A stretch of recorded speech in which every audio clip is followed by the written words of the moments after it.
Hey, welcome to episode 72 of the PoddyC. This week, the MDI is over, and despite Dorki not being in it, which you can hear more about how that happened last week episode, it was actually pretty hype finals. Obviously, I got some bias, but there were a lot of people watching it, and it ended up being a really close finish at the end of the day. What was how many people were between like all the players and the mainstream? I think it was in the high over 50,000 or something. I heard it was 60K total concurrent views. Yeah, but obviously, I think that includes pretty good in a long time. Yeah, the players, which obviously have their own good viewership. But yeah, oh yeah. I mean, it makes sense why this tournament was so much more popular than the past few. Well, for one, this season has just been a good season overall, but also having big name teams show up.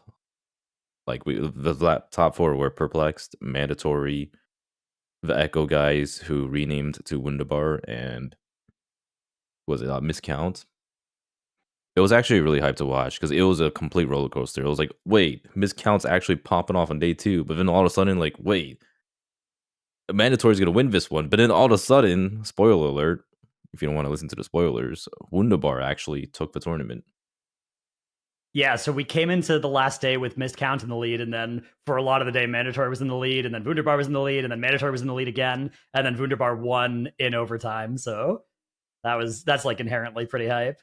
Yeah, I was listening to it on the way to Disney yesterday, and I left off. It was like around 2:30 or so, and it was, I wasn't watching it. It was in my car, but I was just hearing it, and people were just like, "Oh, well, you were casting, obviously, and you were like, oh, looks like, Mandatory is really has this wrapped up, but it was, really, really seeming like Mandatory was going to win." So I was like, I went to Disney the whole day just being like, all right, Mandatory, like, good to get on them. They've won before, stuff like that. And then I saw some tweets and I rewatched it. So my drive home from Disney was just listening to the end of it, and it was very exciting for sure. It was the most insane ending.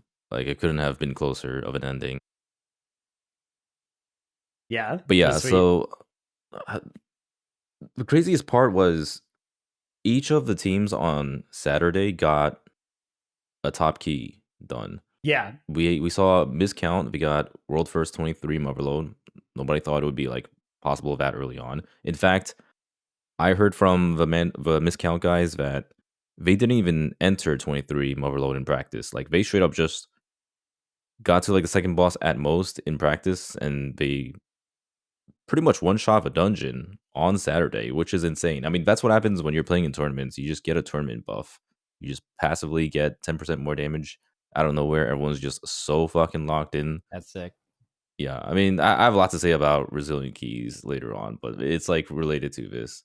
It's what happens whenever you just aren't in that brain rot of running the same key over and over and over again.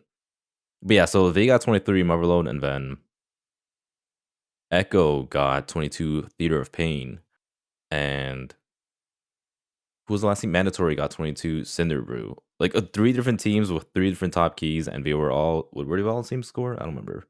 Yeah, they were coming out of Saturday, and then Miscount ended up being 1 point behind at the end of Sunday, but they were they came into the day in the lead, so yeah, it was sick. And it's, I think, the first time we've ever had this format where a team has won without having the top or tied for the top in all the keys, because Wunderbar just never did the 22 meter that Mandatory was able to do.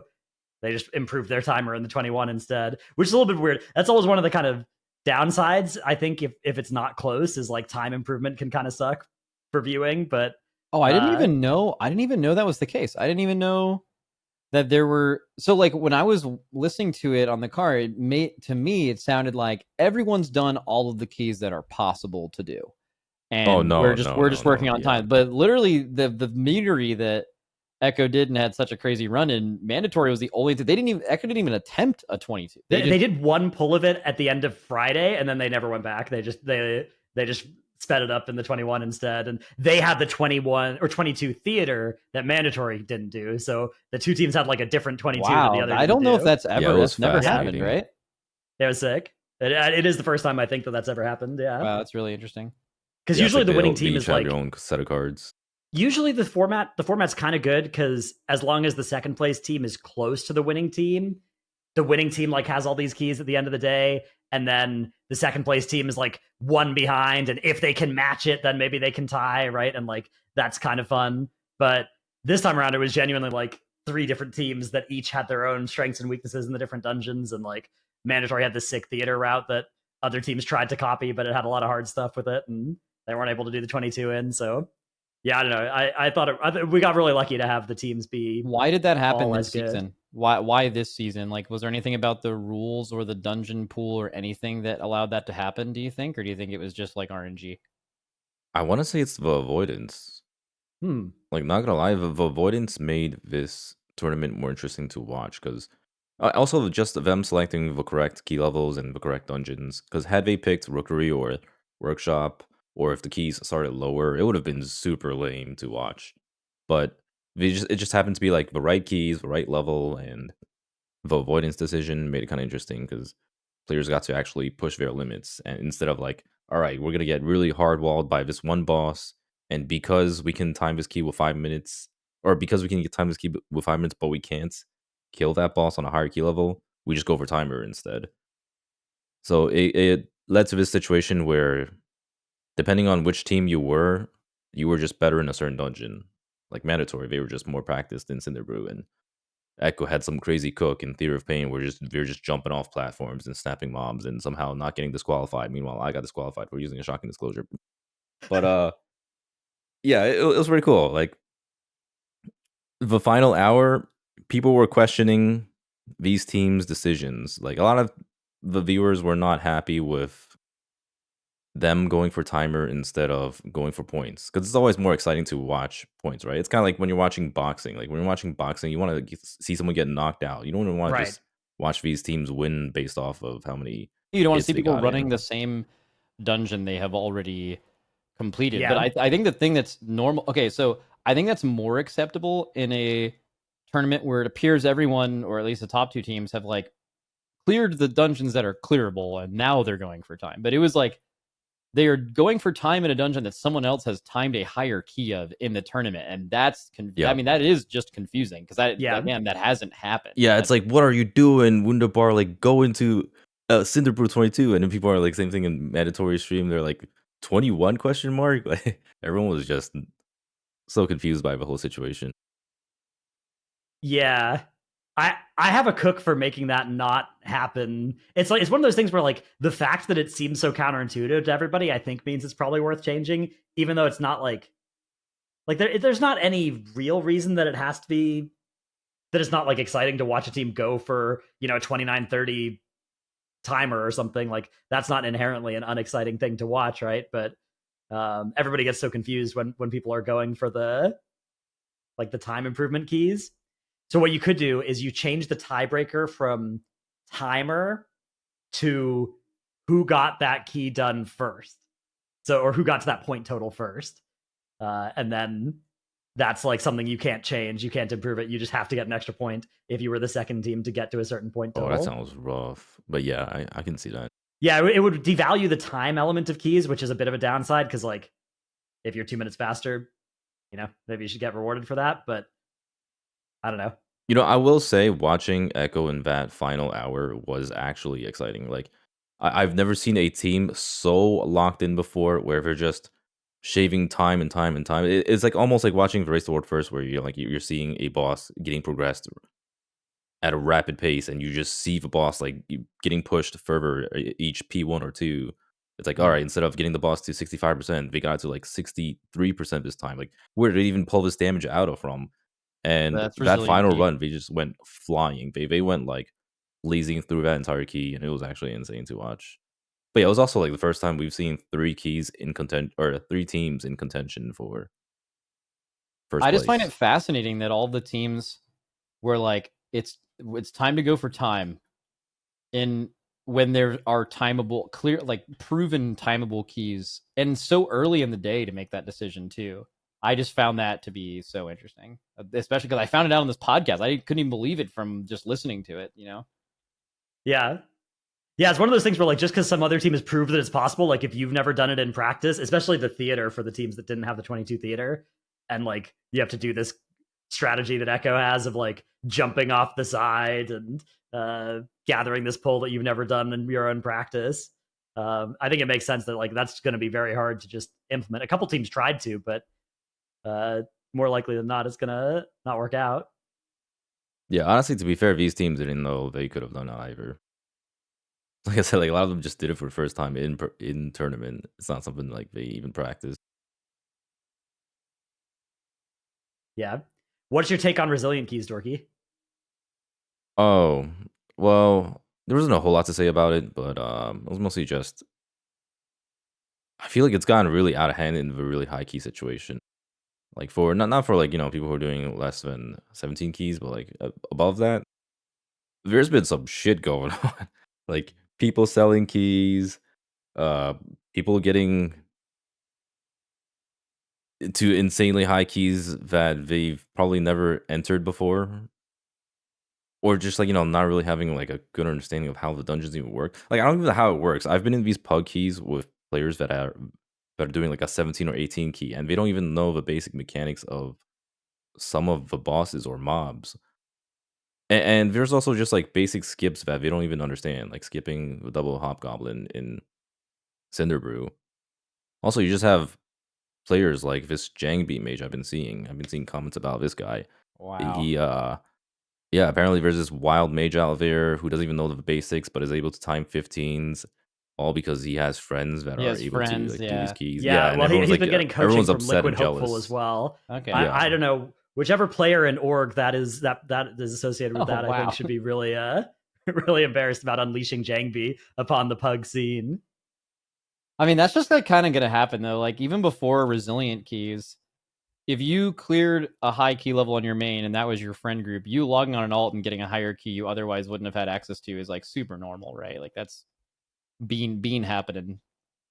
Yeah, I think that so resilient keys are interesting because there's like a few different things that they do, but the thing that is I think the weirdest is when it's like it's not a prog key for the person holding the key, but it is for somebody in the group who isn't holding the key, and they're getting to like piggyback off of the resilience of somebody else's key. And it's so weird because like it's so based on either having friends or buying into higher keys than you've actually done yourself. Yeah, there's a lot of groups out there that are straight up it's like they're listing an 18 Brazil and they'll require a 20k tip to join like per attempt for their key. And Yeah. you could actually make a ton of gold like this. Dude, I got 20 Brazil this week and I thought about you're like gonna be even, rich. like maybe I could just like list them and I can have like viewers join, but they gotta be subscribed. Oh yeah. That's gotta be yeah. TOS, but you're never gonna get in trouble for it. Monkey TOS. Yeah. Yeah, I would never do that. There was probably like a lot of content ideas you can do with that though. Yeah, that's weird because like I think the resilient key system is really good outside of those cases. Like I think the thing it does where it gives you a nice floor for your own keys. If you were just playing with a group of 5 people and only ever with those 5 people, and you like got resilient keys together and then used them together, I think the upside of that is really really high. But the fact that you're like mixing and matching in people who have or don't have the resilience, I don't know. I kind of just wish that they changed it from how it works right now to just like all keys being resilient for everybody, except maybe 3 attempts per, or maybe not even that. Maybe just all keys being resilient for everybody, and then at least we don't have this this weird element of people having an easier hard time. Like what my guild's gonna do, I'm gonna let you know right now. We got Terracent who played in Goated in my guild. Bro, He's we gonna got have him Brazil resilient 20s or 20s something, today. and he's got him gonna be Brazil seeding a lot of people title keys this season. Very very easily. We're boy. gonna have a 8 key adventure on a lot of people to get title, and that's, I mean, it's something, but I'm not sure it should work. Although I guess it would still work if resilient keys were just for everybody. So yeah, I don't know. It's weird. So it is kind of interesting. There is a whole lot more meta strategy copying going on in the hierarchies, and I think that has to do with resilience. It's probably like because teams are able to just Pull over and over again. attempt Like these keys race over. roll Yeah, first pull. they're trying like more than ever in these 17 plus keys. They're basically doing all the MDI routes or whatever they see streamers doing. Like they'll have Yoda's routes linked. Yeah, we've talked that about this before. never really happened Like, Yeah. before. this is going to we talked about this when you were doing an MDI and you were doing that huge pull it was the TGP then. At the beginning of the Vortex Pinnacle. Do you know which one I'm talking about? Yeah, The one that was like fucking impossible, but if you made it past that pull, and we talked about how you would never ever do that on live keys because it's just like Yeah, you just have yeah. an We X actually percent. remember this topic. Yeah, you're just gonna fucking instantly brick your key. There's no point. But if you can MDI Tournament Realm pull it, or that's what resilient keys allow you to do in general, you start doing that. It was bound to happen that people are gonna, if we're gonna spend some time chain pulling this key, let's spend some time also making sure we're doing the exact right thing that is possible to do. It totally makes sense. But it only ever happens when it's not a prog key, except for the one person in your group, right? So like that's the weird part is like, in theory, you could never do this for a push key, right? In a push group, you could never just do a 21 metery this way unless somebody has Brazil 21s, right? Which obviously is like nearly impossible. But then if you're pushing 19s and you have a friend who's already got Brazil 19s or 20s, then all of a sudden you get to do your prog that way, which is, I don't know. It's so strange. Well, you said you wanted to spit on resilient. Do you still think resilient keys are a plus, Dorky? I mean, it's probably still a plus for the community because I mean, there's definitely a lot more people doing high keys than ever before, or at least for the past few years. But I still don't like how resilient keys feel. Like when I'm playing them, it's kind of a slog. People kind of just like turn their brains off. You don't have people who are like locked in and focused on trying to like get that key because it's like, all right, somebody fucks up. It's like, oh, I'm my cooldowns. I lost my cooldowns, or I didn't proc Blood Beast or whatever. Let's just go again. And it's like, bro, let's not go again. Like, let's just continue the fucking run. Like, we can still time the key, but people. It's kind of like a similar situation to how in raid when something bad happens. Like, if someone gets picked by Stick Bunker, then we're gonna be more incentivized to want the pull to fail. You guys know what I'm talking about, right? Like, yeah, they're gonna want the pull to fail so that they can pull the boss again, so that we can get a better run in. But like it's like, no, man, just kill the fucking boss. The pilot of Jang B doing that. Screaming for his guild to wipe because he's having a bad pull. Yeah.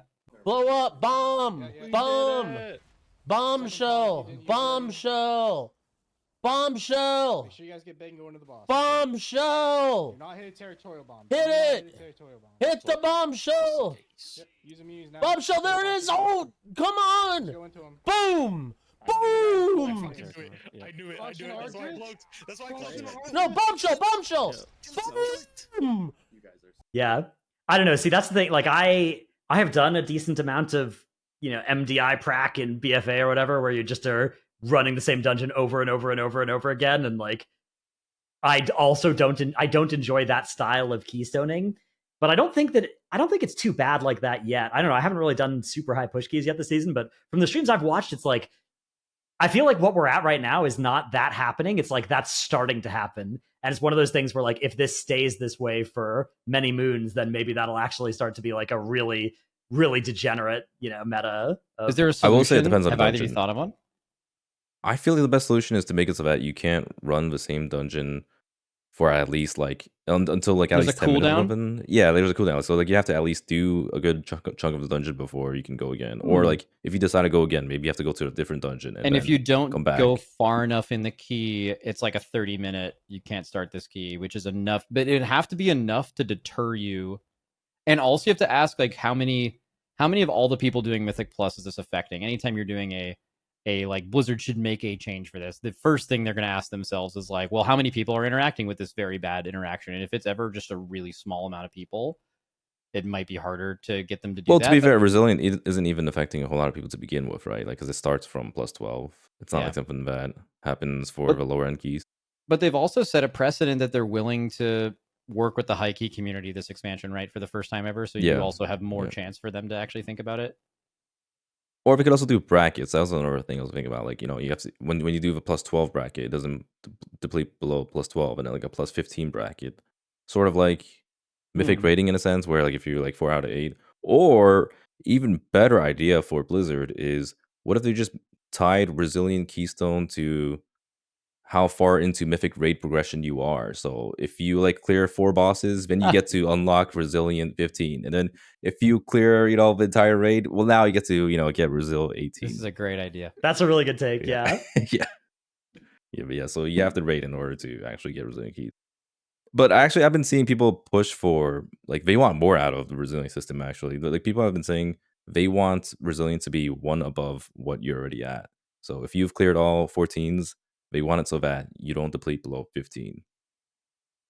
Oh, that makes sense, right? Because you would only ever want to do 15s. So basically, you're just saying the worst part of the system is that you can just go in and instantly pull things over and over and over again. But you're saying you just want it to always be like that. You can go 1 higher. Yeah. Well, that fixes because there's 2 different problems, right? There's like the gameplay being bad, which some people agree with and some people don't agree with, right? Of like your attempt not mattering and not having it be important that you play well, and having this incentive to overload the difficulty at the front of the dungeon. That's one potential problem.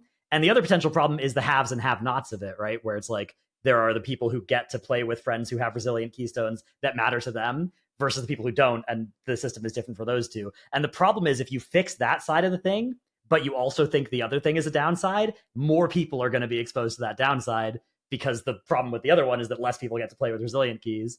So it's it's a very strange, try to be able to fix both of those at once. You kind of can't. How do you guys like the other. gameplay of this? Because I'm definitely more JB minded, where I really have never done high keys very much, mostly because resilient keys may have changed that back then, because I didn't like homework keys. It's just I've already done this. Why are we doing this?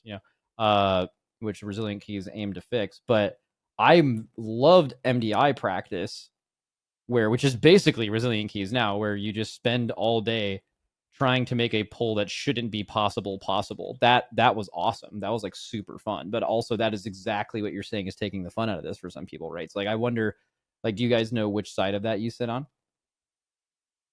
I'm definitely on the I'm not on the JB side of the debate. I like my one attempt at a key mattering, and not having not being able to just reset it over and over again. I think the majority I get very bored probably agree with that.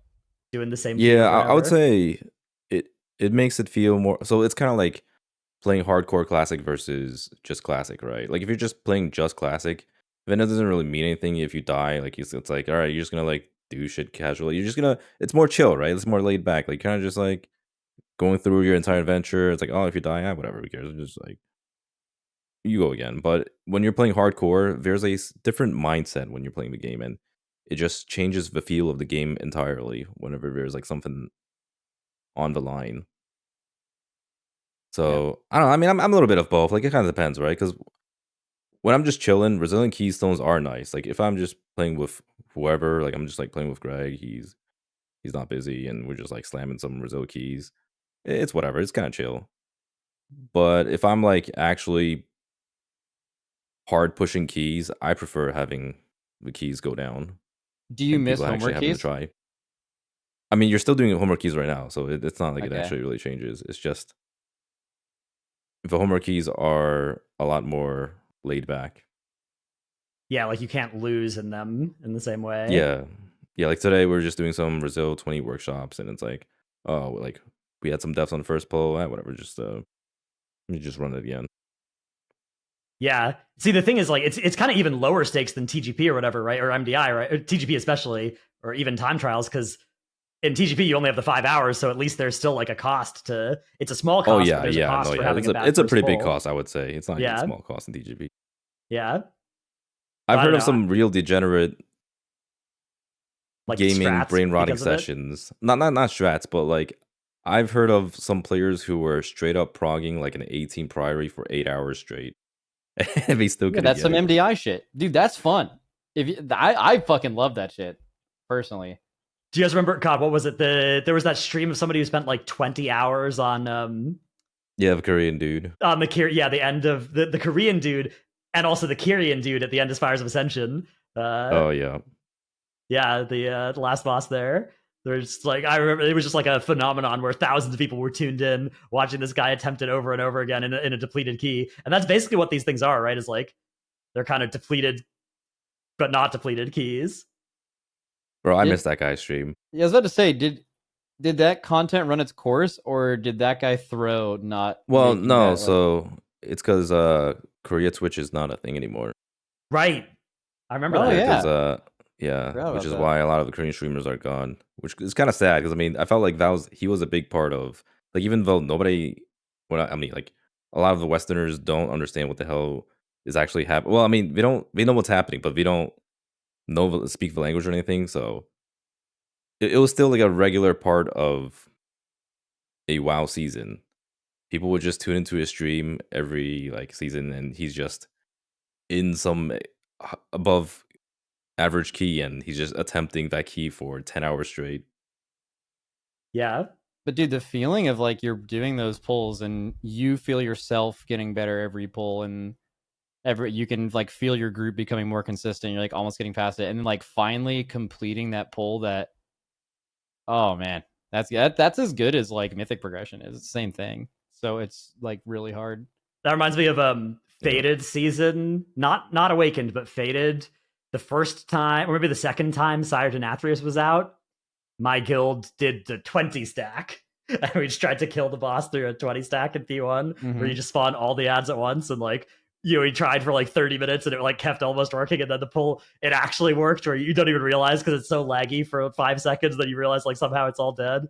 It's like a, oh my god, we've done it. It's the same as mythic progression exactly, except in both keys and Faded season it's not like, it's kind of just for funsies, right? There's not as much pressure It's not because it serious doesn't enough. matter, right? Yeah.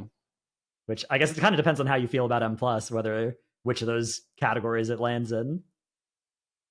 Yeah. I don't So know. there's been some talk. Do you have anything else to say? No.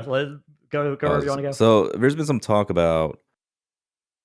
I mean, it's that time of the season again, right? Like, it's that time of the season where people are starting to hit their limit pugging, and there are just people who are complaining like, oh, I don't play meta, or I play DPS. How am I supposed to pug into hierarchies if they're like on 18s already? And I'm just like thinking, like, how do people get to this high of keys without having a network of people added to their BattleNet, or like being in different discords? Because like I swear, for the longest time, way back in like Legion, BFA, and even like to some extent Shadowlands, whenever I was like pushing hierarchies, my BattleNet friends list were always full, and I had to like find people to delete. And this has nothing to do with me being a streamer or a tank, by the way, because I was not a streamer then, and I did not play tank. I was just some boomkin that was just like pugging keys, and I just like had all these different players added. Dratnos, you probably like had a similar situation. I actually right? maybe have some. 'Cause I had a viewer talking about this where he was saying that he feels like his biggest issue with resilient keys is he's never been someone that did like 15s or 16s, 17s and up, but he did like 14s, 15s, 16s, 17s. And he said that this season in particular, that level of key, that community is much smaller than it used to be. And he thought that resilient keys and maybe lack of homework keys has kind of removed some of the people above that from ever going into those areas, and those keys are a lot less successful, and there's a lot less people to find to do them. That's actually a good point. Huh. That is I think we interesting. talked Yeah, about this because like before too, didn't we? the way that keys work is on a fundamental level. If you will get to a point where you have a 50% win rate, right? Like if you have higher than a 50% win rate, your key is going to keep going up, and then it'll get to a point where it stops. But with resilient keys, that's kind of changed the texture, right? If you're somebody who'd have a 50% win rate at plus 14s, but you eventually either get or play with people who have resilient 14s and then resilient 15s, like you'll all of a sudden be playing in the 16s instead. Yeah. And then you don't, like, the 14s stop being something that you need to play at. Yeah. Yeah. I mean, it's kind of like the same as how the lower keys are kind of empty, right? Like below 10 keys, like are there even really that many people doing them? It's just because everyone's already doing 10 or higher. Yeah. I mean, a part of it's incentives as well, right? And difficulty. There's kind of no reason to go below 10, and the keys are easy enough that, and like what you saw when they added the reward for doing all the 12s, immediately the amount of people doing 12s spiked way up, right? From where it had been. Yeah, naturally. Yeah. Even though the difficulty hadn't changed that much that week. But yeah, this ties into my other question, which is how much more pug friendly does World of Warcraft really need to be? Because everyone's always asking for the game to be more pug friendly, but should you really be able to pug the highest keys or pug mythic rating? Like, it feels like Blizzard wants players to be socializing, right? Like, Blizzard wants you guys to go out there and find players to play with, maybe be in comms, etc. But obviously, the players are super against that, right? Like, if the players just want to do their own thing, they don't want to like have to like get in voice or have to coordinate a boss fight or a certain Well, it depends pull, on the right? player. There's both, right? Like there are people who exclusively play this game because of that interaction of playing with friends, and then there are a ton of solo players. I mean, it's probably like since retail has come out, it's been out the whole time. Like since there's been a separation of classic and retail, that has been kind of the main differentiating thing, right? Like people went back to classic to seek that level of community, and retail has become maybe more solo player. But like them pushing you in that direction isn't surprising either. Yeah, it's like you need a little bit of friction so that enough people will actually, because the argument with like solo shuffle, right? Did solo shuffle kill threes? Because now it's easy enough to hit Q solo shuffle, and then why it's harder to find people to do threes with, and that means that people who were on the fence between threes and solo shuffle, now the Q time, which has its own problems in solo shuffle, but like finding people is a huger challenge, and so like it becomes even better to just do Q up and do the solo shuffle instead, right? And that keeps pushing people more and more towards the lower friction format.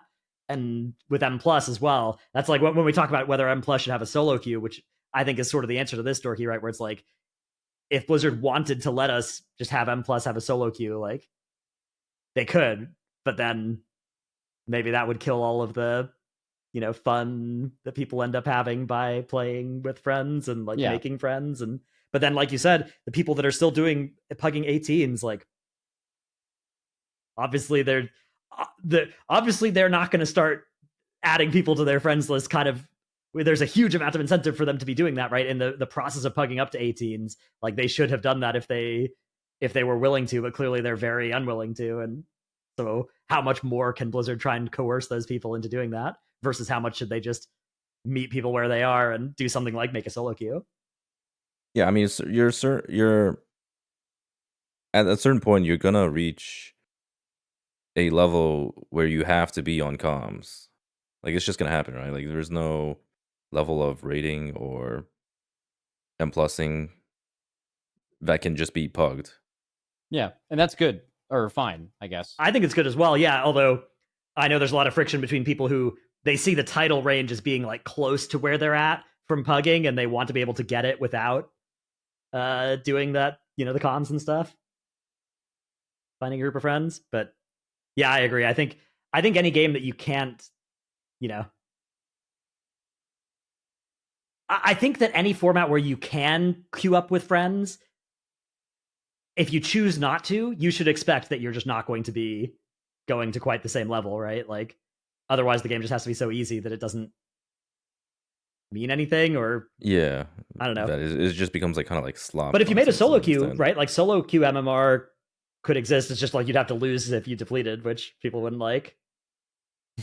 That would be the tweets you would see about that would be mind blowing. Yeah. The reason that's kind of like a topic recently is because of the whole add-on discussion that's been going on. Because without Omni CD, like say you couldn't track people's kicks, well then like how am I supposed to know like when I'm supposed to kick, Well, I mean, that's supposed to be something that you can do as a group, right? Like if you were in comms, you can kind of talk about these type of things. But obviously, without Omni CD, it makes the game a whole lot less pug friendly. Yeah, we got a lot of flack on when we talked about the add-on thing in the comments of either our last podcast or the one before about like how many people are there that are actually using those to good effect, and we got accused of but I think there is. Wait, what were people mad about? What did we get accused of? Like not understanding there are a lot of players that there are, maybe even the majority of players are using cooldown trackers or whatever, and it's going to make pugging impossible if you don't know when people's CDs are, which I still kind of... That's really surprising. I'm telling you, people are just using these add-ons to blame the other players. Because it's like, basically, you go into a pack, right? everyone has their kicks and stuns available. So if you like suddenly wipe to a kick going off, well, I mean, it's not like, well, I mean, like you could have looked at the thing and see everyone had kick available. Like, what if you used your stun and then everyone else used their stun too? Like, you don't know who's going to use their stuns. There's no coordination. Yeah, there's going no on. coordinate. Like that's why I was working on that week or a while ago that like literally Right. automatically assigned a rotator. They never really worked out really well, but like that's why something like that would want to exist. Also, I believe it with the kick thing. I believe kick trackers have been around long enough to where people at a lot of levels will be like, should I kick this year? Oh, they saw someone else kick. I see I'm the only kick up, so I'm going to kick next. I don't think that's super far off. I was directly referring to like the stop packages. You see these like Omni CD things where like Yeah. Chaos Nova and Mhm. Grip and Silence and Beam and like I just I think there's a level of player that I would say actually the majority of players that have that on their UI are not looking at that decision, looking at those things and making a decision based off of it. They're just like there. And them being removed wouldn't change a lot for them. But also the argument there was still that if you didn't have those things, they would design content differently to not potentially require it, right? So like, I don't know. Yeah, which is always I mean, that's always one thing that anytime you trust Blizzard to do that you historically you'd be losing out if you trusted Blizzard. Yeah, to, like, I'm gonna go ahead and start taking bets that the first time all this shit's in the game and add-ons don't work, that it's like they just nail it. Like there's gonna be some weird interactions for sure. in Yeah. fact, I have some cooks about kicks because I've been thinking for the longest time, kicks have stopped becoming interesting. Especially the types of kicks that are like just rotating kicks on one mob or rotating kick on a boss. Like that type of mechanic just doesn't work, especially for pugs without Omni CD. You can't just expect people to perfectly rotate kicks like I kick and then Demon Hunter kick and then rogue kick and then back to the rogue kick again. especially So with the way the current game design is designed, like if you have a priest healer and you're down a kick versus if you have a resto shaman and therefore you're up a kick, or I guess not a resto, not all the healers have it, but like you have like a spec that has an extra kick effect of some kind, and it's just like how can they balance it so that you need to use exactly all of your kicks properly? I don't know. yeah, they could make it so much more interesting. So one of them was like that idea I had in the past. They could just also make one kick where it fixates on a player. So a player's getting Yeah. like a heat seeker missile, and only that person can kick it. So that person's in charge of their own kick. That'd be like a nice mechanic. It would be something that's pug friendly, and you're still using your interrupt. I mean, There's also couldn't you even go an extra step? Couldn't you just I don't know if this is good for the game, but like couldn't you just make it so every time there's a kick going off, like someone in the party's kick is going to light up? And that means and Blizzard just decides who that person is, and you just but then it's like I don't know, this is such a stupid example. I was at Disney yesterday, and you're probably really wondering where I'm going with this. There's a ride. Yeah, I'm actually wondering. There's a ride at Disney. I think it's like we're like Okay. basically piloting the Millennium Falcon, and like you can be 3 different roles. You can be a pilot, you can be a gunner, or you can be an engineer. And bro, if you get engineer, it's such a tremendous low roll. Maybe for normies, this is like a really cool thing. But basically, all that happens is you sit in the back and things light up, and you just straight up press the buttons that light up, and it sucks. And like I think being a pilot's like the only fun part of being on that ride. But like if Blizzard was to do the ultimate, like we're actually going to assign these kicks for you in any way, it could be they could do it this a ton of ways, but maybe the most easy to understand is like your kick actually just straight up lights up. Is that even fun? Press kick when light up. I don't know. Well, I mean, I think it's fun if it's like, say there's a mob that's fixating you. Like, say you're doing Sticks Funk Junker, right? And one of the guys is heat seeking you, right? With that, whatever that mechanic's called. Yeah, You guys know what I'm talking about, right? I know the one you're talking about. Yeah. Yeah, and The then if you're the recycler. one if you're the one in charge of kicking that, it makes it interesting. Like you have to look for your guy and go out of your way and try to kick it. I think that'd be an interesting mechanic. And then like another idea I had is instead of just having one mob cast 3 of the same ability 3 times in a row, they could make these mobs cast different abilities. So like say there's like a mage mob that will cast an ice ability and an arcane ability and a fire ability. That way it makes it really easy to assign these types of interrupts. You can just be like I'm the before the arcane key kick. starts. Yeah, like I like Varro can give arcane kick, I'll get the frost kick, and then the other person gets the fire kick. And it might happen at like different intervals. They might happen at different cast speeds. That makes it like so much easier than just having to coordinate like who kicks what and when. Yeah. And then another idea I had is like, what if you had something similar to a parry type of kick? So say there's like a boss, it'll do like Ooh. it'll say like a voice Timing? line, Like timing? "Feel my wrath," and it's gonna do like a massive downward slam, and you have to use your interrupt exactly when he's about to smash the floor, and it'll just blow the guy back. He'll just get like knocked down on the floor, and he takes 100% increased damage. For This is 10 like Lost Ark, seconds. right? Yeah, Kind like of. Lost Ark, or like like Expedition Ring. 33, right? I Elden mean, Ring I Night guess Rain. any parry Yeah. mechanic ever. And then like Yeah. that way you can just have like everyone try to use their interrupt instead of having to coordinate interrupts. You just have like everyone send their interrupt at the exact right time, and whoever gets the right timing, W for them, and your entire party benefits from it. Hmm. Like there's so many ways they can make interrupt way more interesting than rotating interrupts on one mob. I mean, Yeah. you could make that argument for like a lot of stuff that they've designed in this game over a long period of time, right? Like if you're a tank, like have you ever heard a tank that it hasn't had the take of like, man, they could make tank swaps more interesting because like they've That's just true. been Yeah. so similar forever that it's like, but it's also like you kind of know what you're expecting. You're like, then there are games that kind of take a different take on like what a tank stop is supposed to be, but at a certain point, it's like there's not a lot of options, you know. Yeah, they do interesting tank mechanics from time to time. Like that, you can tell that's something they try to cook on in a way where the interrupts, I think, are a little bit less, Yeah. cooked on reliably. I think the main thing to me is like I just wouldn't mind as well if interrupts became less of a thing, like less of a thing that right, because right now a very common design is there are casters that spam a sort of medium importance bolt, and if you're playing the game at like a M0s or kind of lowish keys, you can just ignore it, and then you get to high keys and it's like, yeah, if we let any smite or lightning bolt cast through, somebody is going to get killed, right? And I just think that design is not particularly good, and they should stop it. Yeah, it's just so tedious. But I mean, I do think interrupts still have a place in the game. Like I do find having to use your interrupts or having to use your CCs to be fun is just it's too much, especially in dungeon like Priory. Yeah. Have you guys seen that chart of how many stops are required on average now compared to Legion? No, I haven't. I'd No, love to see that's a great chart. Let me see that. Hold on, let me see if I can find Because this it is real quick. basically people have Yeah. just been saying like, man, stops just keep ramping up out of control. And if someone actually just made a graph showing exactly how that was the case over, honestly, from then until now, linearly, that would be very interesting to see. How do you determine it? What's the, I guess, just link it. It was on Warcraft logs, but yeah, let me link this. These are the enemy casts on average per dungeon and the amount of interrupts done total. So interrupts include stops of casts. Okay.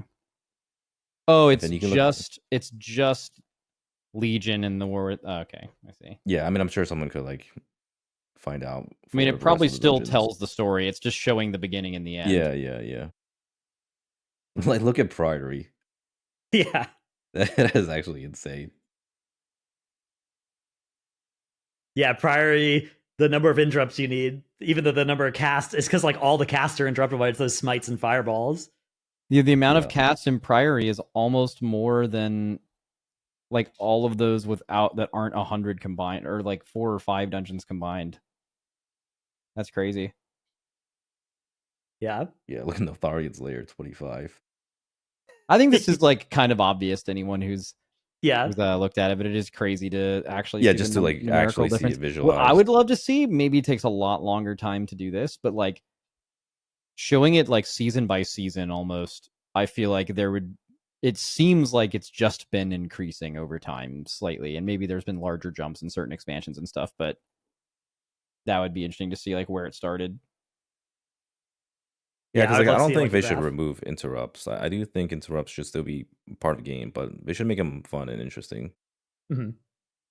Yeah. I just have like lightning bolt fatigue or holy smite fatigue of just Oh yeah, it's bad. like the medium importance bolt cast that doesn't kill you at a low key level, but you have to stop like all of them at a high key level. That's the kind of thing I just wish they'd It's they ease especially up on how bad many in of those resilient exist. keys. Like when we were just talking about resilient priority keys, it's like, bro, all these teams out here, all these like pug keys who are doing 18s, they're just trying to do the same shit they see on stream. They see like Yoda doing this, or they see like people doing this in MDI.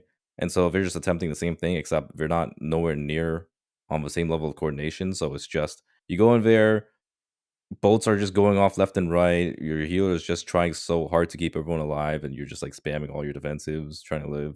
And it's kind of like a dice roll, whether you get it or not.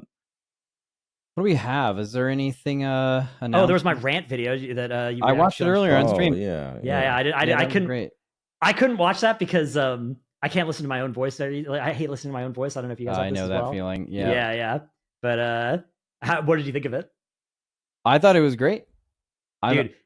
I'm That surprised. video's been getting so many like people messaging me and being like, "Hey, can I react to this or whatever?" Or just like messaging me out of the blue about it. It's yeah, wild. it It's seems, insane. so interesting because it's not something you haven't talked about before, like frequently, like all the time. It's just you put it in one video, titled it like "I'm gonna rant." It has a good opening too, where like in the first 20 seconds, it's like, "All right, y'all have called me a shill, so here's all the stuff I don't like in the game, all in one spot." It's Yeah. Oh, yo. great concept. Not surprised it popped off. Did really good. Actually, speaking about the whole shill thing, I thought about this the other day. It's actually insane. So, if you complained about add-ons before, you would have been seen as a Blizzard hater or like a classic Andy or like, an Asmon gold guy or whatever.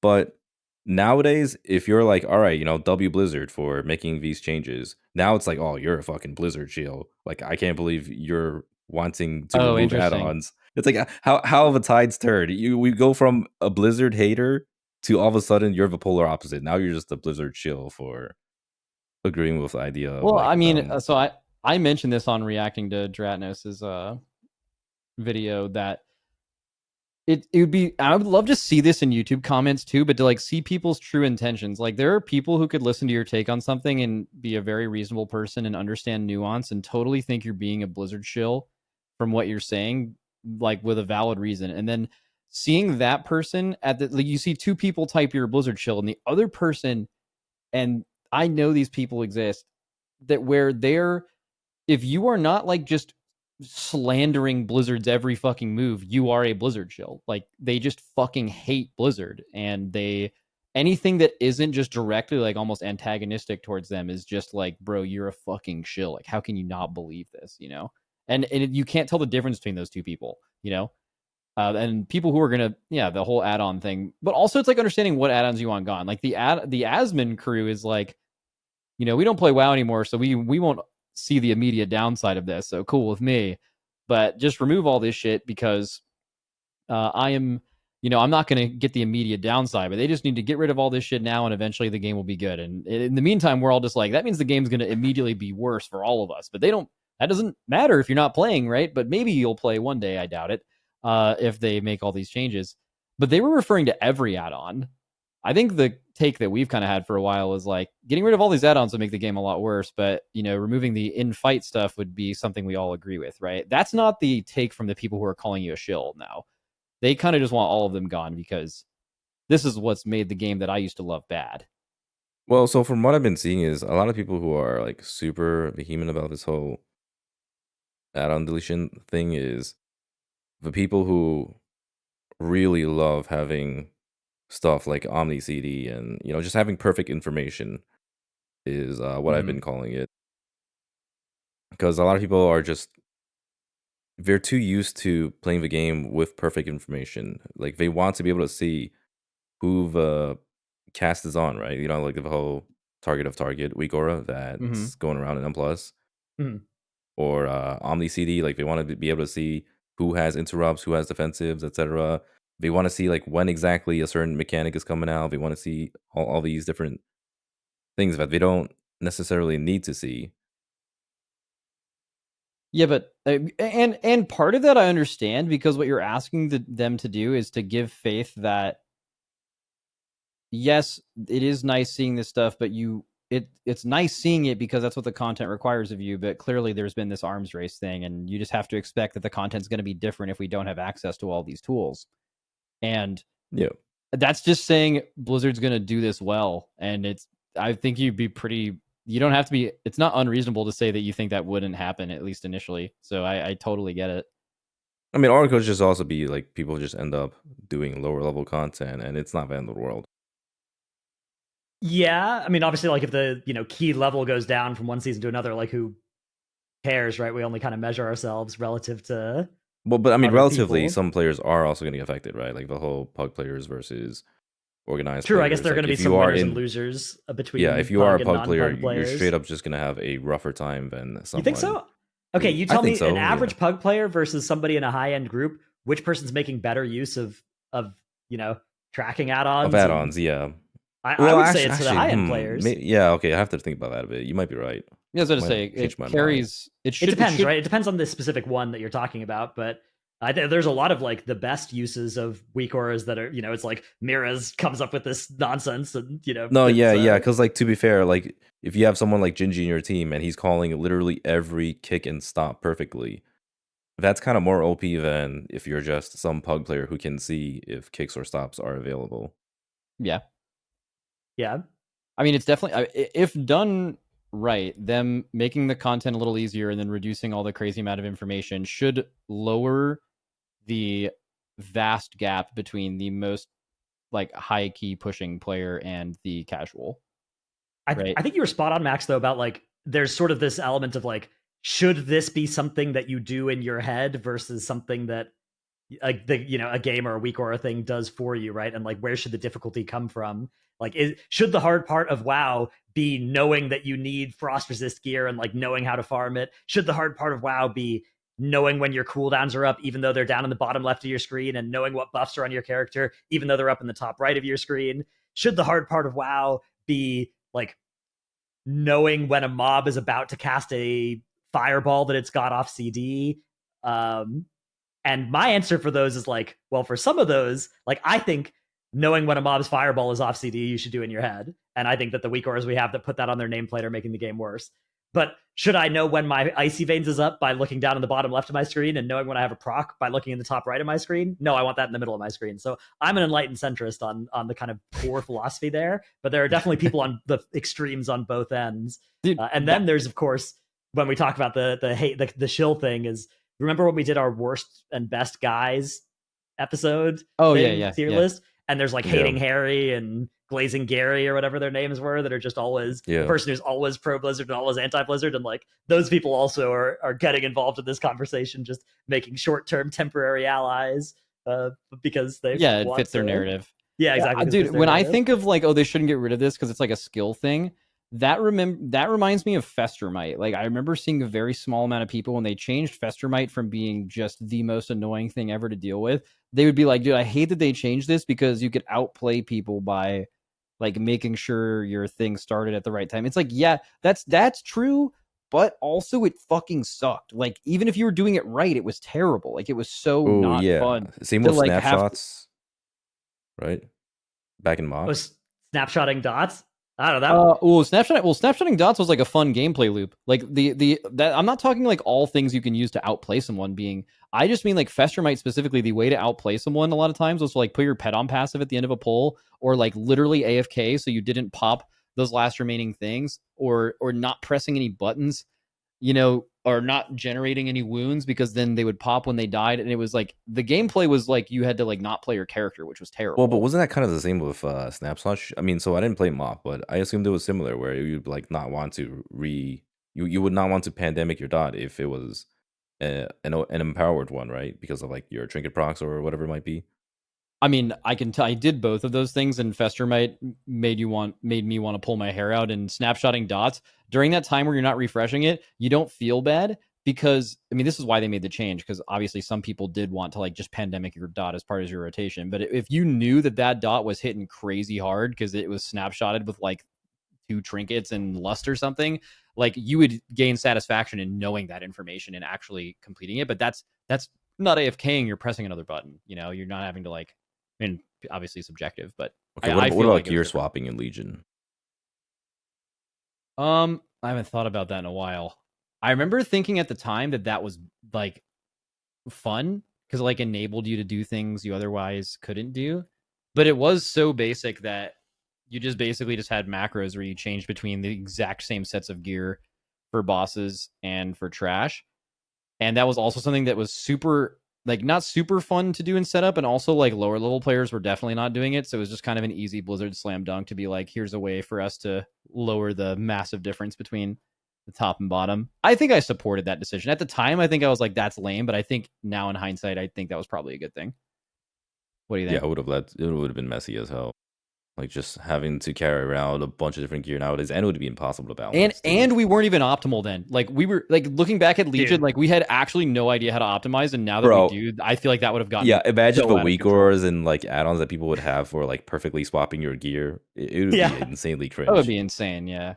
It would get kind of ugly. It even got a little ugly if you were super min-maxing it in Legion, but not a lot of people were like, swapping in and out between AoE gear sets and single target like trinkets and stuff, swapping a different on-use trinket for each pull or whatever. That that kind of thing was. I had like speed set, avoidance sets. Yeah, Dude, I even all think sorts of double on possible use sets. is insanely cringe, just in general. Like, have you guys ever played a class where you use a like 30-second duration, like on use trinket, and then 20 seconds later you use another 10-second one, and then for exactly 10 seconds, 20 seconds after you pop your first trinket, you're doing crazy damn with all of your cooldowns? That is one of those things where the actual gameplay of that is fucking shit. It's so bad. Okay, but what about Font of Power double on use? I feel like that was cool. That I one's think different, that's though. exactly what I'm describing, right? yeah. I think like Well, it's that's the not the same alternative. type of double on use, is it?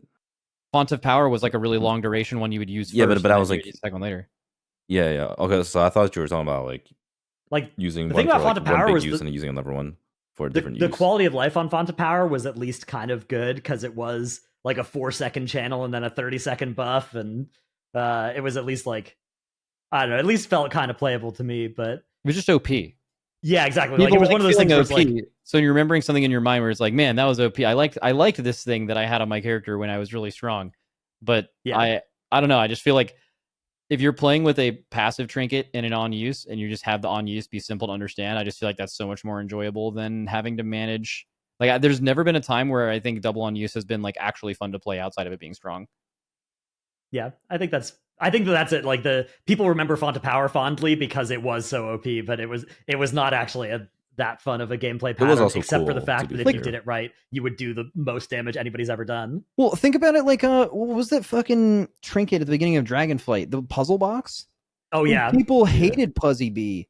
And isn't it literally Font of Power? You like do a cast and then you get an extra benefit. No, for you it? didn't do a cast. You just pressed it, but it was insanely. it was like a cringe 3-second because it had, channel, right, different effects. to solve the puzzle. Yeah, it was Puzzle like box? a no. You just pressed it. no, ain't no way, right? I'm pretty sure puzzle Well, box for Are you talking Maybe. about? Wait, Yeah, actually, which solve- one are we talking about?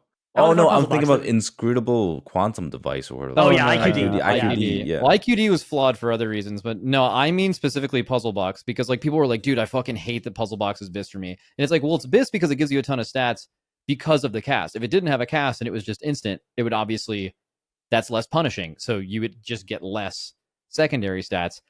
And also everyone loves Font of Power, but I'm pretty sure Font of Power is even worse than that, because if you like canceled the channel, weren't you like bricked or something? I didn't know exactly how it worked.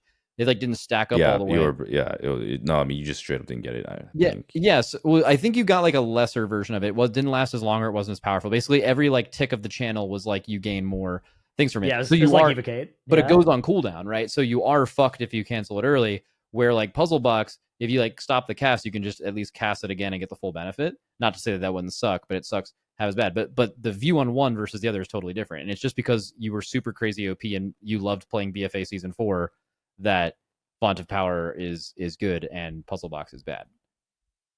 Okay, since we're on this topic, what about Rune of Power? I know Mage just fucking hated that, but I don't play Mage, so I don't feel qualified to comment on it. you know Yeah. that is fair. Just straight up. Yeah, I wasn't a fan when I played Mage. When I played Font of Power or Rune of Power on Mage. I know there were people that liked it. Again, it was one of those things where it's like, yeah, if you do this, you get more damage. But it's like, I don't know. It was annoying to play. What about Momentum?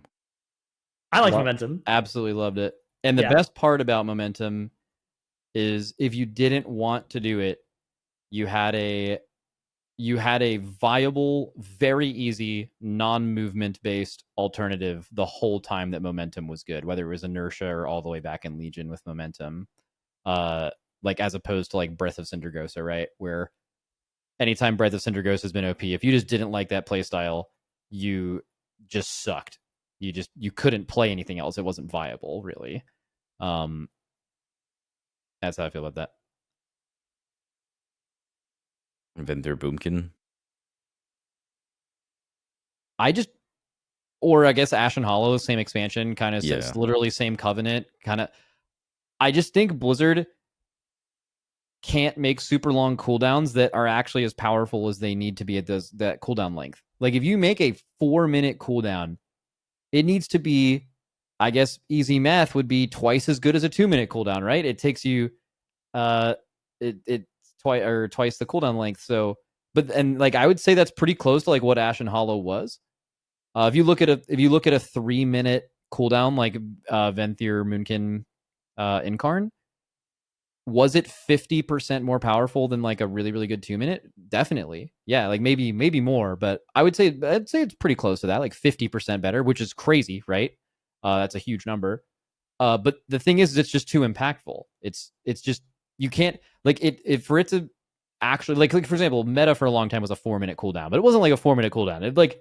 It was a 2-minute cooldown that just had too long of a cooldown for some reason. But for them to actually make a cooldown that was strong enough to warrant it having a real 3-minute or 4-minute cooldown, which was those two scenarios, it just defined everything. When you have something that powerful, it can enable pulls in Mythic Plus that were not possible without either of those two things or one of them. In Raid, you stopped DPS the entire tier of Sanctum of Domination because you were waiting for fucking Moonkin CDs to come up, right? Like, because this thing existed. Ashen Hollow, the exact same effect too. So I don't know. I think it's just, there's a reason that everything is 1.5 or 2 minutes now, because I think truly making a correctly powerful 3 and 4 minute is just too good for the game. Like, it's too good. Dude, not gonna lie, even 2 minutes feel almost dog shit now. With how prevalent 45s and the 1.5s are, like the current meta comp, you have Boomkin with 1.5 or whatever it was, and you have Unholy Arcane on 45 Surge, and 90. Unholy Arcane is Assaults. Arcane's on like 45 and 90, but they also have shifting power inextricably. By the way, shifting power, put that on the list of annoying gameplay I wish would go away. Shifting power. Oh, really? We're all non-mage players, but is that a mage take? Like, mages don't like shifting power? I hate it on Arcane. I don't mind it on Fire, but I don't like pressing it on Arcane. It's just so annoying. I like what it does for utility as a non-mage, because I like when mages can come up with creative ways to shift their kickback or shift their supernova and blast wave. That makes sense. So yeah, so that's kind of like a cool little part of mage. But yeah, like right now, if you're playing with a 2-minute class like a shaman, an ally shaman, or enhancement shaman, when you're just like all blowing your load on the pack, the next pull just lives forever because the shaman is just not gonna have any cooldowns. Whereas if you have like a unholy DK or mage, like they have cooldowns. So it's kind of become a problem where you're so front loaded on damage. I mean, the problem with that is just, again, abilities or cooldowns not having an accurate power level for how short or long of a CD they have, right? Like if someone's able to go every pack because all of their damage happens every 40 seconds and yours only happens every 2 minutes, a very basic level thinking would result in you saying that your 2 minute you should burst way fucking higher than they can with their 40 seconds. But that's also just, I think it's just a lost cause in a game with 40 specs.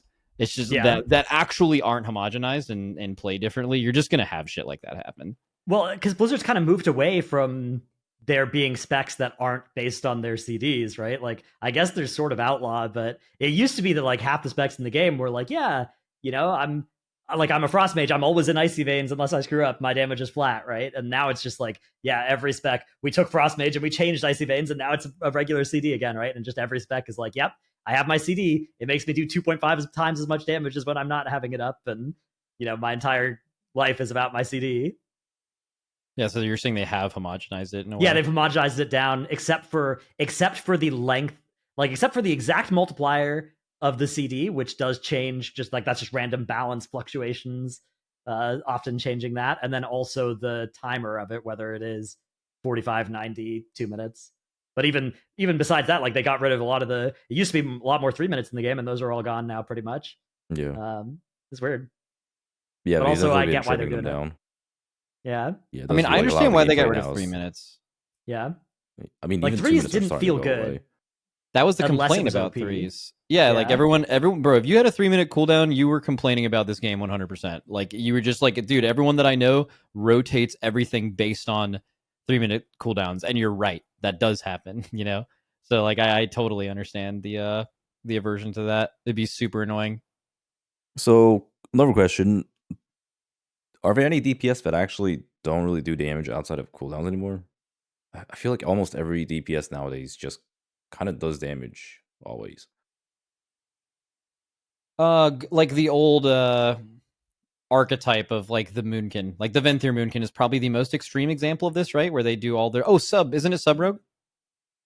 I'm pretty sure Sub Rogue is like their But damage. they At have least like pretty short cooldowns too, right? What are their cooldowns? They maybe have like I don't even know what they have now. It was They the- have like a 30-second and also a 2-minute or something. So I just remember in a recent raid, we were trying to like figure out rogue CDs, and like we looked at damage for rogue outside of their rogue. Rogue was doing good overall damage on the fight, but like outside of their cooldowns, they were just literally getting beaten by tanks. And I don't know what spec it was exactly, but that's like the only spec in the game that was true for, at least for viable race specs. Yeah, for the Yeah, longest time that there's- was Fire Mage too. Like outside of Combust, you were doing actual tank damage. But aren't they in Combust like all the time now? Isn't that the thing? Yeah, now they're always in Combust. yeah, MM feels pretty bad outside of CDs. Like True Shot's a really big multiplier, but I don't know. It depends on what you mean, right? Because like from my perspective, every CD feels big, and on all my classes I feel like I'm doing low damage outside of my CDs. But it depends on what you count as like how much what Like not tank multiplier damage, on your damage basically. would you have to have it not count? Well, because like normally, well, not normally, but I guess back in the days, if I was playing tank, I would be beating DPS in damage if they didn't have cooldowns. Especially if you were playing something like Paladin. If you just like opened a pack with Wings Divine Toe, you were for sure beating DPS in damage unless they were in Okay. cooldowns. Yeah, I guess by that context, I mean the thing is like I don't think there are specs you're gonna beat as a tank, but I think that's mostly just because like everybody has like little things, right? Like you have Yeah. like your 30 or 45-second CDs that you at least get to press on every pull, even if you don't have your main CD. MM Hunter is maybe the best example. Well, no, because MM Hunter even has a volley, right? But like, if you do a pull without True Shot, you are doing a lot less damage, which does happen. But that's also like a 90-seconder, so it's up most pulls. Yeah. Any Patreon questions? Good comms. Don't think Fronk gave us one? Dude, no shot. No way. Oh my god. We have to At make one up. Fronk. You awake? Is he awake? Got us Patreon queue perchance. Ooh, good use of perchance. Yeah, I've been farming perchance uses. You guys played Elden Ring Night Rain? Ooh. No, I asked my stream about it today though, and the vibe I'm getting and why the people I've talked to that have played it said they had a lot of fun with their friends, but it's getting really mixed reviews. It just seems like it's a game that is fun to play with your friends and sucks to play alone, which Yeah, totally yeah, makes that's what sense. I've heard too. It's not a pub Yeah. friendly game. I've played 14 hours, I think. I've with my friend, like with guildies, and we've done all the bosses and like the game. I don't know, the game is pretty easy, but also like we're, experienced Soulsy players. I'm the least I was the worst in my group, and it still felt pretty easy to me, but it's like weird for a roguelike because they kind of front load the variety, which is super strange. Like, okay, so Elden Ring Night Rain spoilers, but you get like the map changes in a couple different cool ways, but it like really front loads that into your first 20 runs or whatever. You'll see all of those variations, and it's sweet and cool. And then like after that, you'll get one in your next like 30 runs. You'll play one time with a different map, and you very quickly learn like the things that are OP to do on each map, and or not on each map, but like in the map, the one map that there is with the couple variations it can have those first times. And like, I don't know, it's strange. It's like a roguelike where the emphasis on replayability is gone. There's not like a way to make it harder after you've beaten it once it feels easy. But also, there's not like stuff that makes your guy super OP. It's weird, but it was fun. That does seem weird. I don't think I'd play it anymore. Like, I played it for 14 hours and I had a lot of fun, and now I don't want to play anymore. And I've basically never said that about a roguelike before. Like most roguelikes, I either play for 2 hours and then I'm like, okay, I've had enough of this. This is cool or whatever, but I'm out of here. Or I want to play it for like hundreds of hours, because like the replayability part, getting a different run. But the characters are so locked into wanting a specific type of weapon each as well that you don't really get like you don't get that thing where you're starting a new Slay the Spire run and you're like, ooh, what kind of deck am I going to have this time? It's instead just like, oh, really? Because you need that. That's yeah, the only thing that makes it okay. Because like I was playing like the bow character because that guy's really good, and it's just like, yeah, I'm gonna take a shitty bow over a good anything else because I'm the bow guy. Bows are what my thing is all built around. Okay. Yeah, I don't know. I would still recommend it though. If you definitely got to get a squad. I don't think this will really affect FromSoft though. Like I feel like FromSoft has just an unassailable reputation with gamers that they're, even if you consider this game a flop or was mid for you for whatever reason, I still think like if they came out with the next major release Souls game, oh yeah, like this would not affect that ever. People are playing that still no matter what. I mean, isn't this game like insanely successful for just like a spin-off? Yeah, I mean, in terms of sales, I think probably in terms of sales, and I watched and they still did well on Twitch earlier. Like I think it's been a day or two since release, but I would say public opinion wise of the game, I don't think that's true. Like I don't think that it's been like majorly positive. It seems, I mean, most Souls players are probably solo players, right? And it seems like like this is like a departure from what they're wanting. It's kind of like Thunderstorm. I made that exact same comparison on my stream earlier. Yeah, it is kind of like Plunder. It is definitely weird that like it's got that kind of classic FromSoft thing of, it's sort of like Apple used to do this, where they just basically didn't think about what people said they wanted, and they just kind of made their own thing based off of what Steve Jobs thought would be good, and he was usually right, and FromSoft's like also usually right, but it leads to the product feeling very different than anything that Ubisoft or EA or whatever would put out after focus group testing it a bunch of times and trying to make something that the people want. But yeah, I do recommend it. I think that given that it's a follow-up to Elden Ring, which was such a great game, it's definitely worse than Elden Ring. Like it's definitely gonna have a smaller impact than Elden Ring. But if you don't go into it looking for it to be something that it's not, I think you can have a lot of fun. I would say only play with friends. They're maybe patching it to make the solo experience better, but I've heard the solo experience is quite bad right now. Okay, we did get a Patreon question. So we can maneuver over to that now. Okay. This one's from Civilian Raid Leader. It says, Dear Podmen, hope you are all healthy and happy in these current times. How do I get my guild to focus the fuck up? The main call is just a focus up call. What a great...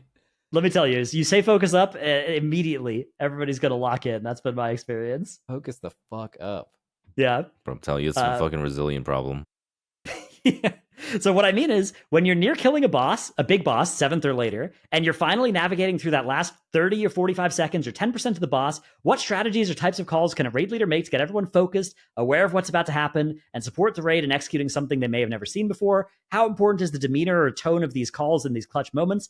The famous just play the game for a final 15% on Gallywix unfortunately doesn't work for us. Rank 1000 cutting edges. Apes just want to zug. What's the best way to practice making these kinds of calls? And then there's more stuff, but let's start with that. Well, I think Gallywix is like an exception because like that call we genuinely literally is all didn't you need for know. Galley. Yeah, like so the difference between what he said like World 1000 or whatever, like you guys actually know or it could know what happens in the last 15% and make accurate calls. We literally had no idea what happens after that point. So the call of just play the game was there was no we couldn't do anything else. All you can do is just play the game and try to outplay whatever happens, But I think so. You said, does the tone matter? 100%. Like if you're trying, the only point of raid leading is to be like an extra little weak aura on someone's screen in their ear, telling them and making them more aware of what's about to happen. And I can promise you, if you're like really frantic, like oh, this is happening, like that's gonna get a totally different response from your players than acting like what's about to happen or like being really confident. like it gets hard to maybe be confident if you're like actually not really confident about what you're saying. But yeah, you got to be cool, calm, collected, and you have to sound like you know what you're talking about, so people actually trust that information. It's kind of like for example, if you sound unsure, you are no longer serving a purpose. The purpose of a raid leader is to like, I trust this person is saying, and they are telling me something, so I can rely on them saying it, and then I can focus more on what I'm doing. But if you are sounding unsure of yourself, even, people are now questioning that in their heads, and they're like, okay, well, I can't rely on this information to maybe save me and not die. I now have to focus on this thing myself. And then you're just talking for no reason, right? You're not doing anything for most players, probably. So yeah, be confident, be prepared. Like if your guild knows you know what's up, and you're getting to a part of a fight you haven't seen before, you're raid leading late in a fight, and you're just confidently telling them what's going to happen next, they're all going to play so much fucking better. It's insane. They're going to be so much better if they know they can trust you at that. Yeah, it's really hard if you're playing and not 21sting to actually be able to execute this at the end of a hard boss fight. But like, if you can try and memorize the calls of like, okay, move to diamond, you know, target go to triangle or whatever, those kinds of things, and you just like learn that script for the end, because you can just watch the video and like see how the fight ends and then do that. But yeah, it's really hard. Like I would say just like, if you need to, you might need to see the end of the fight a couple times as well before you can call it well. Like that's, especially if you're playing and not 21sting, there's a limit to human capabilities that you might be running progressing into. just like they are, right? Yeah. So like it's reasonable to expect that your calls would get better. Also, one thing that has become a phenomenon in WoW rating that exists now since I stopped playing was the like note system and note weak auras to like just tell you kind of what the fuck's going on. If you can get that going as a raid leader, what I would do is like look at a time in the fight where you're going to be moving to diamond and literally put a text weak aura on your thing that says move to diamond, and what that's going to tell you to do is just say that, right? And so you're kind of like using that tool to program your calls on a phase you haven't, because if you've seen that phase enough, you're going to know to do that. But you could have helped everyone else play better, maybe at the sacrifice of yourself a few pulls earlier by, you know, putting in that kind of preparation towards what you're doing. From my experience, the closer you are to the kill, the worse it gets. Because when the DPS players smell the kill in their sights, they will start playing really greedy for damage. Because it's like, all right, man, this is now it's time for me to actually start enabling my DPS parsing, degeneracies. Like, dude, they'll start I don't think I've ever experienced this. This is like totally foreign to me. It's a phenomenon. I haven't experienced this, but I have experienced everybody's quiet for the first 6 minutes of the boss fight, and then the last 2 minutes when they realize it's a kill, like, or you could kill it, and people start piping up that weren't before. Yeah, that's like, what I was gonna say. We had Spyrack kill. It's like silence for 6 minutes, and then at the end, like, everybody's trying to make a call about what we're doing here with these last seeds, right? And yeah. Dude, we only have one player. We had one player that fucking Podra would do this, dude. He'd just be... He had good input all of progression, but just randomly would get to a last phase, and he would just start fucking just machine gun calling everything. It's just like, why are you doing this? Because it makes it harder for you to play as well, because you're having to like think about all that stuff. It's just people getting excited and panicking. But yeah, that I'm familiar with the Dratnos one. That happened. That's a plague. It's actually funny. That happened literally the other day when I was doing our friend raid. We were doing Mugsy, and we got to the last phase with the mines running around. And so people just start yelling like the mines, like, look, what are the mines? And the person who was raid leading was just like, just calm down, like stop talking. Like I understand that there are the mines, but like everyone was just going off about the fucking mines. So true. Yeah. So they are the mines. I think that the takeaway is like, yeah, if you are the raid leader, you need to keep the call calm. And you can preempt that by 10 seconds before saying like, okay, you know, we're going to pop the mines. This person's going to pop the mines, or kite these mines, whatever your strategy is. You know, you call it out as before or as it's happening. And yeah, like Max said, if the last, minute of the fight, you just put liquid reminders or MRT reminders, whatever you have to tell you what to do in the last minute, that's going to save you some prog time. Okay, the question also has a part 2, sort of, which is... Wait, so I still have something to do.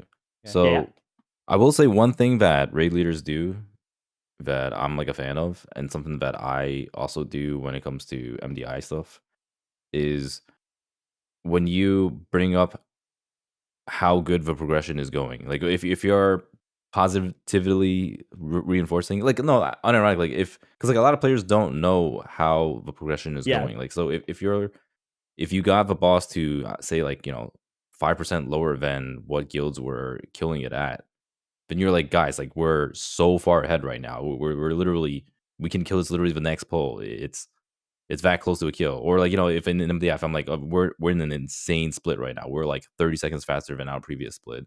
Like this key's going insanely well. Then that gets people to really lock into. I know there are some people that will Have the they opposite can like effect. get it. Yeah, exactly. They can start getting in their own head. Yeah. If and out of the zone if you do that. So you gotta know your raiders and know whether you have anybody like that in there too. That's funny. The anti-lock in the fucking like I'm super stressed out. I've seen it. Yeah. Okay, there's a part 2. Finally, if you each have any further anecdotes on epic calls that killed bosses or that got that big key done, I'd love to hear about it. Any memorable? I think that the just play the game call on Gallywix is definitely a good recent one. The best one I ever did was on Stone Legion. Like we 2-shot the last phase. The first time we got into the last phase, we had some like ninja raid leading. Like people just started raid leading out of nowhere, and it was so hectic and confusing, and we instantly died. And then the second phase, just due to all of Stone Legion progression, just memorizing the actual cast sequence. Like we just got into the last phase, and there was just 5 abilities that could be cast, and I just fucking told people exactly what was going to happen for the next 25 seconds, and we killed it on that pull. And I think it took most other guilds in the race rolled first like 5 or 6 times in that phase to kill it, and I think I like had like a massive impact from specifically calls, but only due to a fight being made so poorly that you would have to memorize exactly what was going to happen, because there are 5 things off of cooldown randomly, which wasn't the case last pull, and you have to know what priority system they will cast them in. Dorky, do you have any either M plus or raid calls you remember? Well, I don't make raid calls, so hearing? it'd probably be like M plus calls. I mean, I don't really remember my M plus calls because I always say some stupid shit usually. But Yeah. I guess like the most memorable one when we were going against Echo in a cup finals, and that was when we beat him back in Shadowlands. Like I just remember being dumbfounded because like I just remember Echo wiping. I'm like, guys, they actually wiped, so we can actually win this. It was the Hall of Atonement, and I remember telling Growl like, well, I didn't say tell Growl. I was just telling our team like, as long as we don't die here, we'll be fine. And the very next minute, Growl fucking gets hit by a statue in Halls of Atonement on the last boss. Dude, so maybe Growl's one of those players, because like the thing is like for some people it's like, dude, all I have to do is focus on my survival, and then we're good, and that makes this game easier for me. For other people who like don't really compartmentalize exactly how they're playing the game, they just like kind of fucking game. It just makes them start thinking differently than they normally do. They're like, okay, I have to be super safe, but then like it turns out like sometimes on a pull, the best defense is a good offense, which is just fucking killing them before they can do anything to you. So like that can like, you can approach a pull a different way than you would normally because of that call, or just in general make people nervous. I remember especially my first couple MDI weekends, I was a nervous wreck the whole time, like so fucking nervous. So like something like that could potentially said at the right time to the wrong person. No, yeah, that's exactly what happened to Growl. Yeah, he it got to his head for sure. Yeah. But aside from that, I do remember just like whenever we won against Echo, I was like, wait, we fucking won? Dude, what the fuck did these guys do? Like, how stupid are they? I just remember saying some shit about, I was just talking mad shit about That's Echo so because like good. because like I remember having like a terrible run and somehow we won. So it was like, what the fuck are they doing? That type of situation. But obviously, Mine's we also were streaming it. Mine's also from Shadowlands. It was Painsmith, because so I don't really make like the big overall raid calls, but I'll do like tank stuff, and sometimes I'll take over if there needs to be like improvisation. And you guys, Painsmith, there was like 4 people would drop mines that you needed to pop, sort of like the sprocket pops, where you had to stagger them out, but you did that. It was just one player. In fact, I think a tank had to do them, and you would put them near the boss, and then the tank would pop all of them. But somebody who was targeted to drop one died, and it just spawned their trap on the other side of the room. And so the spikes auto pop them as they come in. and I was like on the other side of the room doing a different tank fall off mechanic, running back, and so I remember like the matrix opened up in front of me, and I figured out exactly. I was like, okay, it's going to be about 6 seconds until the spikes reach that one. So I was like, okay, pop 1, pop 2, wait, and then the spikes hit the third one that was like in the weird spot that it wasn't normally, and then pop 4, and then we got all of them, and it was like, and that we killed. That was our progression kill of that boss as well. So I remember that's the one that jumps out to me being a call where I felt like I really helped. I have one from pre-race times, like pre the race being popular. I had only been the raid leader in Emerald Nightmare, Trial of Valor, and then now Nighthold. And we were doing Grand Magistrix Elisand, and like some things went wrong with our cooldowns. So I kind of just had to improvise them. And I just remember like machine gunning, which by the way, I guess maybe since I said I just started being a raid leader, I was like not good at it because I just hadn't done it before. I was like learning it better at it. And on that poll, I like fucking made shit happen. Like it was like a montage. Like so many things went wrong. I just like moved cooldowns here, there, and there. We made it so far in the fight purely off of improvisation. And I just felt like an absolute beast after that. And then like some people in the guild were saying like, oh dude, that was actually like really good. Cause they were like, I've never seen you do anything like that before. I didn't know you could actually raid lead basically. And then But you were like blast on. Yeah, I was exactly. I was like Hanzo ulting, just calling everything under the sun, and yeah, but it worked. And Hell yeah. It made me feel like I was like, damn, okay, I can actually kind of do this shit. That was playing the game too, right? I was back still then, so I felt like a massive beast. That's how you fucking raid lead. That's how you fucking raid lead, boys. Insane clip if people have not seen that. I don't know where they could even find it nowadays, but it's a fucking they've seen it. It's a banger. Surely, yeah. Fronk probably has it on his rewinds YouTube if he even did one. Which, by the way, if you guys enjoy those, you should ask him to keep making them. Yeah, Fronk, he fell a little behind, but the Dragonflight rewind should be out there anytime now. Yeah, and he's halfway through making the War Within rewind as well. So stay tuned for those coming out very soon. Yep.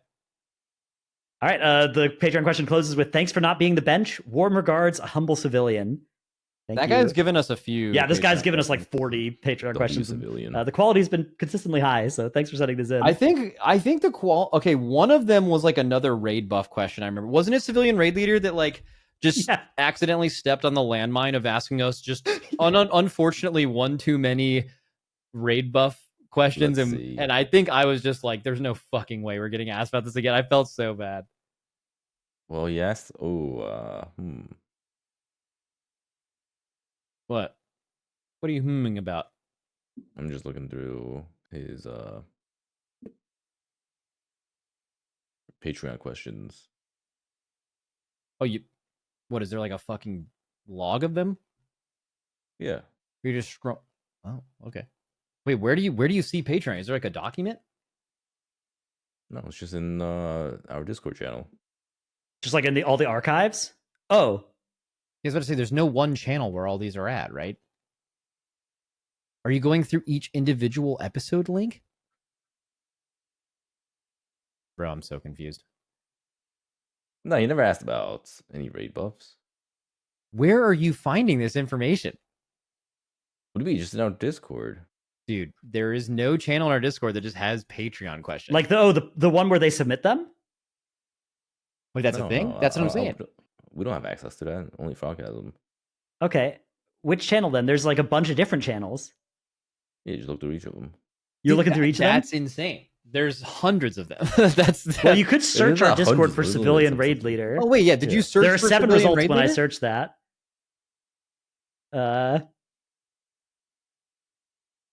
Dude, that's what he did, and he's acting like he found all. Yeah, of he's them. acting like he's No, I so found them all. good. Civilian raid leader. Oh yeah, I see a couple of them. Okay, yeah, I don't see one about raid buffs, but Maybe I made that Yeah, up. it's about I might have power powers. hard made up. yeah, or maybe Fronk mistyped his name in the one that That's got what it is. that Must one, be. so it's not What showing up about in our power search. powers? Ooh, I love borrowed power stuff. All right, well, seems like we've ran out of stuff to talk about, so I think that's going to be about it for us this week. Unless either of you guys have any. No, I'm good. All right, that is going to be it for us this week. Then hope you've enjoyed, and we'll see you next week for more poddy content. Adios.